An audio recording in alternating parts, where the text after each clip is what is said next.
მოქმედებებს როგორ შეაფასებთ? უარყოფითად.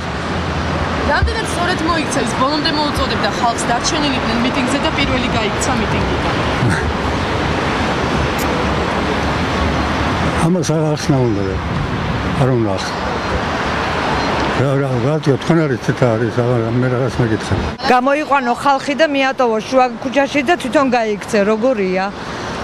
არასწორი ქმედება იყო, ნამდვილად არასწორი ქმედება იყო. თუ ნამდვილად ის ასე მოიქცა, ეგ არასწორი ქმედება იყო, მაგრამ როგორც კადრებიდან ჩვენ ტელევიზიით ვნახეთ, ასე იყო ნამდვილად. როგორ შეაფასებთ? რა უნდა გაეკეთებინა ამ შემთხვევაში? რა უნდა გაეკეთებია და ან უნდა დაეშალა ჯერ ერთი რომ მივიდნენ მერიამ გააფრთხილა რომ უკვე დამთავრებული იყო მათი აქციის ვადებული იყვნენ, გადასულიყვნენ სადაც შესთავაზეს ის ადგილი. და მეორეც კიდევ თუ ასეთ რისკზე წავიდა რომ თავისთავზე იყო პასუხისმგებლობა და ხალხი არ დაშალა, მაშინ კეთილი უნდა ენება და ბოლო წუთამდე მდგარიყო იქ, სადაც იყო თავიდან და საერთოდ რომ დაიცლებოდა მთელი ქუჩა, აი მე უნდა გადაედგა ნაბიჯი და წასულიყო ის აქედან. ჩემი აზრით ამორალური იყო მისი ქმედება, რადგან ქალბატონი ნინო თავისი ქმედებით და თავისი გეგმებით დაუპირისპირდა საქართველოს ტერიტორიულ ერთიანობას და მან თავისი ქმედებით წყალი დაასხა ოკუპანტის სისხლზე. ნინო ბუჯანეთის ქმედებებს როგორ შეაფასებთ? იდიოტია. ხო მიატოვა, ხო გაიქცა. ხო არია ხალხი, ქართული ხალხი ხო არია. ანუ ეს უნდა და? ეს უნდა რა თქმა უნდა. უნდა და ქართული ხალხის არია, მეტი არა. იმათიც არ მესმის, ვინც გვერდზე ედგა. ის გულისხმობ. აი, საერთოდ ყველას. ხარდამჭერებსაც და ყველას რა.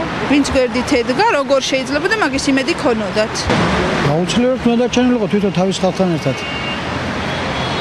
ანუ სწორედ მოიქცა? რა თქმა უნდა. ბურჯანაძე და ყველა ვინც ამჟამად მოქმედებს არ არის ჯერ მე ვთვლი რომ ამჟამად არ არსებობს რეალური კანდიდატი იმისა რომ შეცვალოს პრეზიდენტი. ძალიან ცუდად არა ადამიანურად ტრულად. გადაედო. ბატონჩა და გაეგზელებინა მე აქცია, რა შეახოცა ეს ხალხი. ვერ გავიგე. ჩემთვის გაუგებარია მაგის ქმედებები. ძალიან უკმაყოფილობა. ძალიან უკმაყოფილობა მაგის ქმედებებით. არ შეიძლება ასე. რომ სხვერპლად გაიღო. ხოდა შენ კიდე პირველი გაიქცა. არ მოიქცა რა, რაც საჭირო იყო წესიერად არ მოიქცა რა. ხალხმა არ იცოდა რომ ის გავარდებოდა. ვინც გვერდში უდგას, ვითომ უდგას ან ვერ აზროვნებს ნორმალურად. ანგი რა ვიცი, ზღაპრების ჯერა. თვითონ ნინო ბუჯანაძის ქმედებებს როგორ შეაფასებთ? ჩემი ნება რომ იყოს სამწუხარო რომ დახურეთის მუხლი ამოღებულია საქართველოში. სწორი არ არის, არ უნდა მომხდარიყოს, არ უნდა შეაგდო ხალხი. საერთოდ არ ღირს მოღალატეებზე ლაპარაკი. სალაპარაკოც არ არის ეს ქალბატონი.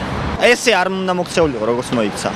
იმ ღამეს რაც მოხდა არ უნდა მოქცეულიყო. რა თუდოდა ეგა? მაშინ ბოლომდე და მიიყვანა, ბოლომდე კიდე ვერ მიიყვანა. მადლობა უფალს რადგან მოუვიდათ და ქართული სახელმწიფოს არევა და ისევ სისხლის ყურა მადლობა უფალს რადგან მოუვიდათ. მაგრამ რუსეთი თვალნათლივია რომ ოკუპანტია და ახლა მისი მხარდაჭერა და მისი მეშვეობით ქართული სახელმწიფოს დანგრევა დანაშაულია. დანარჩენს ყველაფერს ალბათ გამოძიება მისცემს შეფასებას. ერის წინაშე სირცხვილია. ეგეთი რაღაცა და ისე თვითონ პოლიტიკაში ხო მე მგონია ბევრი რამე ისი უნდა გაითვალისწინოს ეს ქმედება. მithumetes დამოუკიდებელ დღეზე. ძალიან ცუდად მოიქცა ჩემი აზრით. არ უნდა გაქცეულიყო თუ ადამიანი საქმეს აკეთებს, უნდა გააკეთოს ბოლომდე, მაგრამ საერთოდ რაც საქართველოში ხდება ამ ოპოზიციონერი ხალხის საქმიდან გამომდინარე ძალიან ცუდ საქმეს აკეთებენ.